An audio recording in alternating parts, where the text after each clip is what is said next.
unterane ngo yandirimbo ngo ntudutererane kugira ngo umwaka uza nanje nzabahiga umwaka uza Papa Boy Papa Legend ni mwebwe mutuba imbere na Gasto mwese. Next year I am the female, I'm gonna be the first one. Kandi ndabibabwiye muzabibona hanga kazuko so kwishira hejuru ariko ratu umuntu yatuye neza abona ibyiza. Rero umwaka utaha ko ndabona ko nje uzegukana igikombe ariko panaga ntimu kasubire muri Afrika muzarebe n'abari hano hose hano ku isi handi.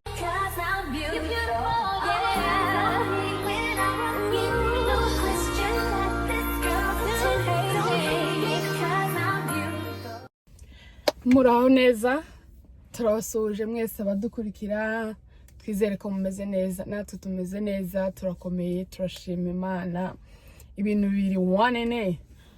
Ndamukije abantu bose badukurikirana, abari hano muri Amerika, abari mu Buraya, mu Rwanda, muri Congo, mu Burundi, ibihugu byose aho muherereye mwese, abafana bacu, abakunzi bacu, turabaramukije cyane. Twizere ko mumeze neza, twizere ko ibintu bimeze fresh. Dukomeje gushimira abantu bakora subscribe, muri abantu bacu, murabitwereka umunsi ku munsi. Dushimiye abantu batera comment, abantu mukora subscribe, abantu mukora like, muri abantu bacu. So uyu munsi rero uribaza ati uyu munsi bimeze bite? Uyu munsi ko vibes zihari vipi. Uyu munsi rero video ngiye gukora nukuri reka nshimire Papa Boy from Australia.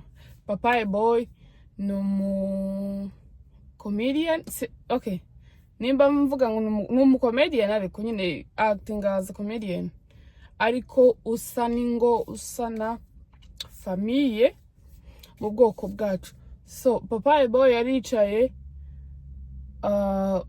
areba ibikwiriye muri iki gihe, arabiduha, tuzaduseka tukanezerwa tukagubwa neza twese. Umuntu wese ndagange hareba Papa Boy kabisa azavuga ngo ibi bintu nibyo, ibi bintu karabyatinga kabisa kuko bimeze. Papa Boy rero muri iki gihe turimwo abantu benshi mu byukuri baduca intege. Hari igihe umuntu azabama guhamagara ngo se gukubira ibintu wagiyemwo ngo ni ibiki, ngo wabuze amafaranga ngo uje kuyashakira kuri YouTube, ngo se ngo wabuze ibyo ukora ukaza kwiyerekana kuri YouTube. Listen, hariya ntabwo tuba twabuze ibyo dukora, ariko Papa Boy yabonye ko ari ngombwa atanga agashimwe, atanga igikombe ababaye like the best, nyine aba actors, abanyamakuru beza, aba influence. Nukuri pe yavuze ati Papa Boy salute, wakoze ibintu byiza cyane, kubera ko iyo umuntu ahaye akora hakagira ababibona, hakagira ababishima, nuko muba mwabihesheje agaciro, mukabona ko batataye umwanya wabo nkuko bamwe babivuga. Mu byukuri usanga abantu bavuga ngo se ngo biriya ngo koza kwirirwa kuri YouTube kukurira niki havuga, nikavuga uzi umwanya yo byamusabye gufata content akayitegura buri kimwe cyose, birabitwara amasaha n'amasaha, ariko mwintimu biha agaciro. Mureke mbabwire, umuntu naza akora ikintu tugishigikire, mureke tumuca intege basi uceceke, aho kugira ngo umwereke ko ibyo yakoze bidakwiriye, umwereke ko taco yakoze. No, iwazi ibyo aba yakoze, aho kugira ngo uze ngumubwire ngo biraye ngo nta nicyo bimaze, ngo nta nicyo bisobanuye, ngo no gutakaza umwanya. Ariko kubera ko hari abantu babona ibyo tuba twakoze bakabiha agaciro, next year ndizera ko ari nje uzatahana icyo gikombe. Papa Boy umwaka utaha uzaze muri Amerika, ko ndabona ko ari nje uzagitahana icyo gikombe cyo gukora kabisa. Ubu nyine ngiye kwihintego abafana banje, abakunzi banje, muze hano mumbwire umwaka uza 2025 Papa Boy cyangwa abandi bazagitanga, Papa Legend, icyo gikombe cyo 2025 muba female b'abanyamurenge ndumva ntizagitwara. So nukuri ndavuga ngo reka ngushimire. Umuntu nazaza akora neza azaza bishimirwa, kuko iyo umuntu aguhaye courage bituma ukora n'ibindi. Iyo gusa umuntu hari uzarebe n'igihe gusa wakoze akantu kenze bisanzwe mu rugo, nawe ati thank you, wakoze neza, bimeze fresh, biza biba nk'ugwibutso, uvuga ati ejo nisora gukora ikindi azambwira yindi thank you. So biba ari ibintu byiza cyane, biba ari ibintu bimeze neza, gukora ugashimirwa ni ibintu umuntu wese ahora yifuza, ni ibintu twese duharanira, ni ibintu umuntu wese aba yumva ko yoshimirwa. Hari n'abakora nabi bazashaka ngo babashimire, kanswe noneho wowe bafashe umwanya wawe ukarikodinga, umwanya wo kueditinga, umwanya wo kuuploadinga. Biriya bintu bitwara umwanya bro, muzaza mubyumva. Biriya bintu ni ibintu udapfa kuzuka gusa ngo utereke kamera imbere. No, ura thinking first. Ushaka nyine content kabango reka let me just talk about this. Tagupfa kugenda gusa ngo uploading. Yawe uri gupfa gukora gusa aho uri hose uzuka ugahita ufata kamera ati abyutse bimeze biki. No, bitwara umwanya. Rero mu gihe hari ababibona ko hari ibyo dukora tugomba kubishimirwa, nukuri pe mwarakoze, mwarakoze cyane. Rero inama nagira abantu, umuntu nazaza akora akantu gato byibuze mushimire, we kugaya ivyo uwundi yakoze, kuko wowe ugiye kubikora niyo bizakunanira. Hari abantu bazava ngo ngo baba babuze akazi. No, mureke mbabwire ikindi, ibi bintu bya YouTube na kazi 100%. Muza bakire bari kwisi YouTube itunze, murabizi YouTube ni batunze gusa, niko kazi nta kandi kazi bagira, niko kazi konyine. Baguza amazu, hari abafemesi tuzi hano benshi bagira amazu kubera gusa vlog, kubera content.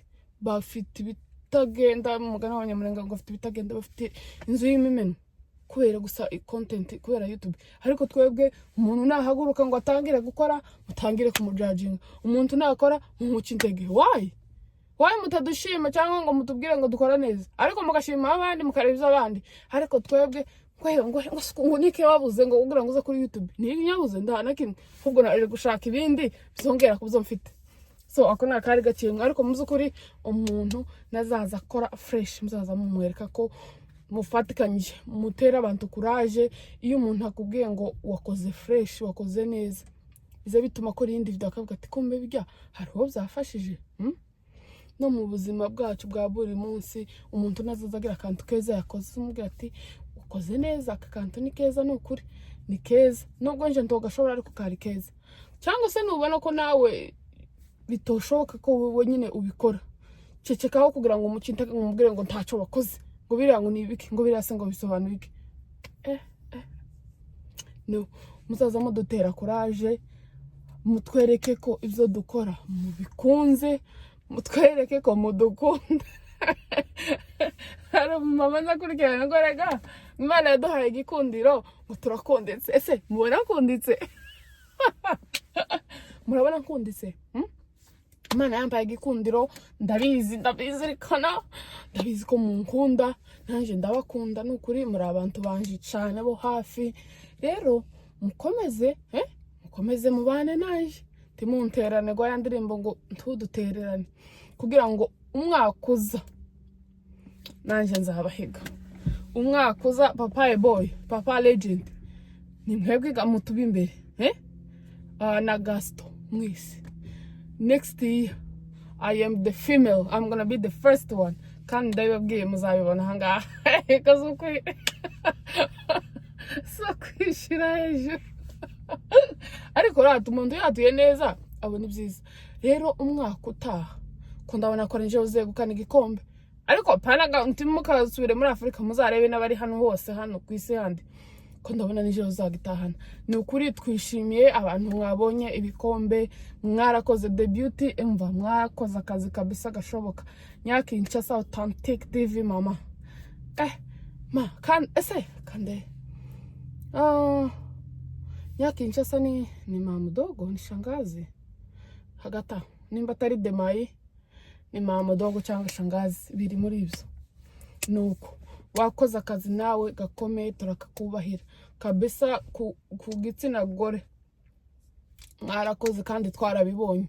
Rero umwaka utaha ko ndabona ko nanjye nzabaza imbere.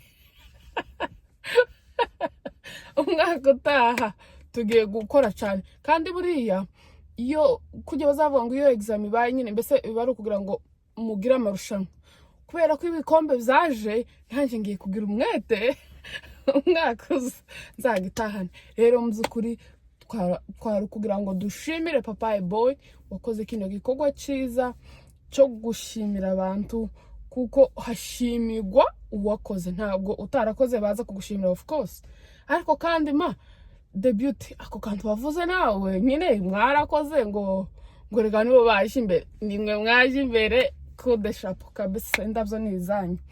Rero mukomeze mudukurikirane, mukomeze mubane natwe, mukomeze mudusapotinge mu nzira zose, mukomeze mubane natwe, mukomeze murebe ibiganiro byacu. Ko mutaye mureba ibiganiro uku ni gute? Tuzane amafilime se cyangwa so? Abantu mwese mukunda, abantu mwese mudukunda twese, thank you so much. Mukomeze muturebe, mukomeze musharing ibiganiro byacu, mushireho na komanteri kugira ngo dukomeze tugire umwete wo gukora. Muri abantu bacu, muri abantu b'agaciro. Thank you so much. We love you guys. Thank you.